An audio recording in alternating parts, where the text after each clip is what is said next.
ये खबर उत्तर प्रदेश के सोनभद्र से। स्थापना दिवस, 36 वर्षों में खूब हुई तरक्की, फिर भी नहीं मिटा पिछड़ेपन का दाग। सोनभद्र 4 मार्च 1989 को नए जिले के रूप में अस्तित्व में आए सोनभद्र को 36 साल हो चुके हैं। इन वर्षों में जनपद ने तरक्की की नई रफ्तार देखी। कच्ची पगडंडियां अब पक्की सड़कों का रूप ले चुकी हैं। देश प्रदेश में सोनभद्र का अलग स्थान है। गुप्त काशी सेवा ट्रस्ट के संस्थापक रवि प्रकाश चौबे ने लोकल 18 से खास बातचीत में बताया कि यहां की प्रचुर खनिज संपदा के दम पर यूपी प्रगति के पथ पर आगे बढ़ रहा है। बावजूद कई क्षेत्रों में दुश्वारियां कम नहीं हुई हैं। स्वास्थ्य, शिक्षा, पेयजल जैसी बुनियादी जरूरतों के अभाव में जनपद आज भी पिछड़ेपन के दाग से बाहर नहीं निकल पाया है, चाहे देश की आजादी का आंदोलन रहा हो या फिर उसके बाद के अन्य आंदोलन। सभी में सोनभद्र के लोगों की बड़ी सहभागिता रही है। मिर्जापुर के दक्षिणांचल के रूप में चर्चित रहे इस क्षेत्र को प्रकृति ने अनुपम सौंदर्य से नवाजा है। यहाँ के पहाड़, जंगल, झरने, वादियां अनूठी हैं। पूरे प्रदेश में प्रकृति की ऐसी समृद्ध थाती कहीं और नहीं है। आज भी सोनभद्र सरकार को राजस्व देने में प्रदेश के टॉप 5 जिलों में शुमार है। बावजूद विडंबना है कि 36 वर्षों में भी इसके विकास की कसक पूरी नहीं हो पाई है। सोनभद्र के बाद सृजित कई अन्य जिले जब विकास की रेस में बहुत आगे निकल चुके हैं, तब भी सोनभद्र का पिछड़ेपन की कतार में ही खड़े रहना चिंतनीय है। वह भी तब जबकि ये देश की ऊर्जा राजधानी है। यहाँ की बनने वाली बिजली से आधा प्रदेश रोशन होता है। यहाँ के गिट्टी, बालू, सीमेंट पूरे पूर्वांचल के विकास का आधार हैं। जिला मुख्यालय और अन्य शहरी क्षेत्रों में तो नजारा जरूर अलग दिखता है, लेकिन गांवों की तरफ बढ़ते ही विकास की पोल खुलने लगती है। जिले की बड़ी आबादी आज भी शुद्ध पेयजल को तरस रही है, तो लोगों को अच्छी स्वास्थ्य सेवाएं भी मयस्सर नहीं हो पाए। ग्रामीण अस्पतालों में डॉक्टर और दवाएं दोनों नदारद हैं। हर गांव में स्कूल होने के बाद भी शिक्षकों के भारी अभाव से शिक्षा के स्तर का बुरा हाल है। पर्यटन के क्षेत्र में जिले को आगे ले जाने के वादे तो खूब होते रहे हैं, मगर अब तक कोई ठोस काम धरातल पर नहीं हुआ है। प्रदूषण की समस्या से जूझ रहे लोग। नया जिला बनने के बाद यहाँ औद्योगिक विकास तो खूब हुआ, लेकिन इसके साथ ही प्रदूषण में भी बेतहाशा वृद्धि हुई है। सोन नदी के दक्षिण का पूरा हिस्सा हाई पॉल्यूटेड जोन में है। क्रशर प्लाटों से निकलने वाली धूल, पावर प्लाटों की राख और कोयले के कण वातावरण में घुलकर लोगों को बीमार कर रहे हैं। यहाँ की हवा, मिट्टी, पानी गंभीर प्रदूषण की जद में है। बावजूद इसके समाधान का कोई प्रयास नहीं हो रहा। औद्योगिक परियोजनाओं की बड़ी संख्या के बाद भी यहाँ बेरोजगारी गंभीर समस्या है। युवा काम के लिए भटक रहे हैं। डॉक्टर, इंजीनियर और हवाई जहाज भी। जिले का अतीत और वर्तमान भले ही बहुत अच्छा न रहा हो, लेकिन सुनहरे भविष्य को लेकर उम्मीदें बनी हुई हैं। यहाँ इंजीनियरिंग कॉलेज और मेडिकल कॉलेज की स्थापना के बाद यहीं से डॉक्टर, इंजीनियर की पौध तैयार होगी। म्योरपुर एयरपोर्ट से देश दुनिया में उड़ान का सपना साकार होगा। नए एक्सप्रेसवे के निर्माण से सभी बड़े शहरों से कनेक्टिविटी होगी, तो पंप स्टोरेज पर आधारित नई पावर परियोजनाओं से जिले का ऊर्जा क्षेत्र भी समृद्ध होगा। आप देख रहे हो देश का तेजी से बढ़ता हुआ India 28 news. Kameshwar Vishwakarma, UP national head की खबर। आपका परिचय? रवि प्रकाश चौबे। रवि जी, आज सोनभद्र का स्थापना दिवस है, इसके बारे में आप गोष्ठी किए हैं, इसकी जानकारी दें। सोनभद्र जनपद का आज 37वां स्थापना दिवस है और सोनभद्र जनपद के लिए थोड़ा सा संघर्ष हम लोगों को भी करने का अवसर मिला था।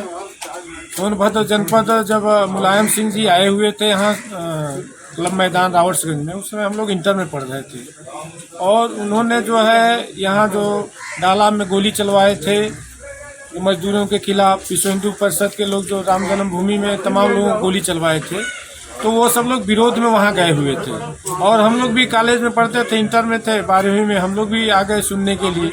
तो वहाँ मुलायम सिंह जी क्या कह रहे हैं कि ये मेरे सामने जो काली पट्टी वाले दिखाई दे रहे हैं, मेरे आदमी चाहे तो इन्हें चटनी बना देंगे। चटनी माने एक मुख्यमंत्री, पूर्व मुख्यमंत्री थे, वर्तमान उस समय नहीं थे, तो वो चटनी बनाने के लिए जो विरोध प्रदर्शन करने वाले लोगों को चटनी बनाने का उद्बोधन कर रहे थे। इतने में वहाँ पर पूरा बवाल मच गया और लोगों ने उनको खदेड़ लिया। हम लोग भी थे, खदेड़ते हुए हम लोग भी आए यहाँ बड़ौली चौराहे तक, कोतवाली तक।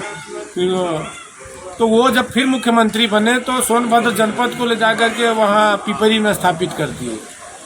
तो उस पर जो है हम लोग सोनभद्र जनपद नहीं, सोनभद्र यहीं पर रहे, चौपन और रावटसगंज, मारकुंडी घाटी के बीच में रहता कि यहाँ पूरा जनपद चारों दिशाओं से लोगों को सुविधाजनक रहे। इधर मैदानी एरिया है, ज़्यादा पॉपुलेशन है, तो हम लोग भी जो जब इन्होंने वहाँ किया तो हम लोग और मौरा में उस समय संत कीनाराम विद्यालय खुल गया था, हम लोग भी ग्रेजुएशन कर रहे थे, तो वहाँ चक्का जाम करके इस विरोध प्रदर्शन हम दर्ज कराए थे। तो और उधर अधिवक्ताओं ने तो जा करके तमाम लोगों ने भी उसमें आंदोलन में भाग लिया। तो एक पीड़ा थी कि सोनभद्र जनपद हमारा मिर्ज़ापुर से अलग हुआ है, तो ये आखिर इसका क्या अस्तित्व है। तो उसमें जब देखा गया तो यह भारत भद्र बनेगा सोनभद्र, क्योंकि यहाँ राष्ट्रपति महोदय भी यहाँ आए, कहे कि यह सोनभद्र नहीं देखा तो भारत नहीं देखा। महामहिम जब ऐसा बात कह रहे हैं, पूर्व प्रधानमंत्री जब कहे कि ये भारत का स्विट्जरलैंड है, तो हम लोग भी खोज किए और दौड़े और तमाम यात्रा निकाली। तो उसके माध्यम से जब देखा गया तो सोनभद्र वास्तव में जो है यह धरती के संतुलन का पॉइंट है। देश को, दुनिया को पर्यावरणीय विनाश से बचाने की क्षमता रखता है। यहाँ पर मानव सभ्यता विकसित हुई है, इसका कभी नाश नहीं होता। यहाँ वैज्ञानिकों ने आकर के जो यहाँ के पत्थरों की है उम्र की, इतने करोड़ों वर्ष की उम्र है, जितने में धरती 8 बार उल्टी पुल्टी है, वैसे यहाँ पर उतने दिन की पत्थर हैं। तो तमाम ऐसी चीज़ें हैं, इनका संरक्षण होना चाहिए। इस निमित्त हम सब लोग गोष्ठी के माध्यम से, यात्रा के माध्यम से, आज 4 मार्च 37वां स्थापना दिवस है, उस अवसर पर हम लोग गोष्ठी कर रहे हैं सोनभद्र। यहाँ विकास के नाम पे फंड काफ़ी सरकार द्वारा नहीं दिया जा रहा है। कई ठो ऐसे स्थान है जहाँ पे अद्भुत है, देखने लायक है, और वहाँ विकास नहीं दिख रहा है। जो रोड भी नहीं है, वहाँ लोग जाने के लिए बहुत विवश है, जल नहीं वहाँ पीने के लिए। यही हमें 10 साल से यहाँ जो ओम पर्वत है, जो दुनिया का सबसे महत्वपूर्ण स्थल है, जहाँ दुनिया दिखती है, जहाँ से पूरी दुनिया दिखती है, 4-5 राज्यों की सीमाएं दिखती हैं, आसमान में चारों दिशाओं में कार्बन डाटा की लेयर दिखती है, और कन्याकुमारी से लेकर कश्मीर तक का जो सूर्यास्त है वो वहाँ से दिखता है। सूर्य के प्रकाश से चंद्रमा को प्रकाशित होते और सूर्य के चंद्रमा को समभाव में मिलते, मतलब सूर्य कौन है और कौन चंद्रमा है आप महसूस नहीं कर पाएंगे, समझ नहीं पाएंगे, दोनों लोग एक बराबर हो जाते हैं। और तमाम जो विश्व की जो लीलाएं हैं और तमाम आसमान में होने वाली घटनाएं हैं, और नीचे एक तरफ ऊपर जो बीच में बादल है, बादल के ऊपर का भी आसमान देख सकते हैं, पानी बरस रहा है उसका नीचे भी देख सकते हैं, और आपके ऊपर पानी की छींटा भी नहीं आ रहा है। तो मतलब ये दुनिया का सबसे बड़ा पर्यटन स्थल बन सकता है। लेकिन आज 10 साल से हम लोग मांग कर रहे हैं, 4-5 किलोमीटर रास्ता खराब है, आज तक नहीं बन पा रहा है। आखिर हम ये पीड़ा अपनी किससे कहें। हमने जो है यहाँ बराबर जिलाधिकारी महोदय को कई बार दिया गया, ये जिला योजना में पास भी हुआ है कि ओम पर्वत महामंगलेश्वर का रास्ता बनाया जाएगा, और जो है उधर महुरिया रेंज का 2 जगह का, लेकिन वो भी नहीं हो पा रहा है। जबकि यहाँ के पैसे से पूरी दिल्ली में जितनी भी आप देख रहे होंगे विकास का कार्य, जो सांसद एरिया में, या जो पूरी एरिया जो नई दिल्ली के एरिया में जो वहाँ के वाटरफॉल बनाए जा रहे हैं, जो वहाँ पेड़ लगाए जा रहे हैं, जो वहाँ की पार्किंग की जा रही है, हमारे सोनभद्र जनपद के पैसे से सारा वहाँ पर इंटरलॉकिंग से लेकर सड़कें और उसका सब काम हो रहा है। लेकिन हमारे सोनभद्र में 5 किलोमीटर जो दुनिया का सबसे बड़ा पर्यटन केंद्र बन सकता है, जिससे लाखों करोड़ों का राजस्व प्रत्येक वर्ष सरकार को मिल सकता है।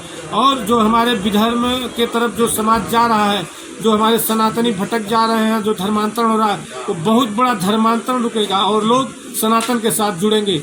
हम पुनः आपके इस चैनल के माध्यम से मांग करना चाहते हैं, शासन सत्ता के दिमाग में बात जाए कि अगर वहाँ 5 किलोमीटर की सड़क बन जाए तो उत्तर प्रदेश को सबसे अधिक राजस्व ही नहीं देगा, मानव सभ्यता विकसित करेगा।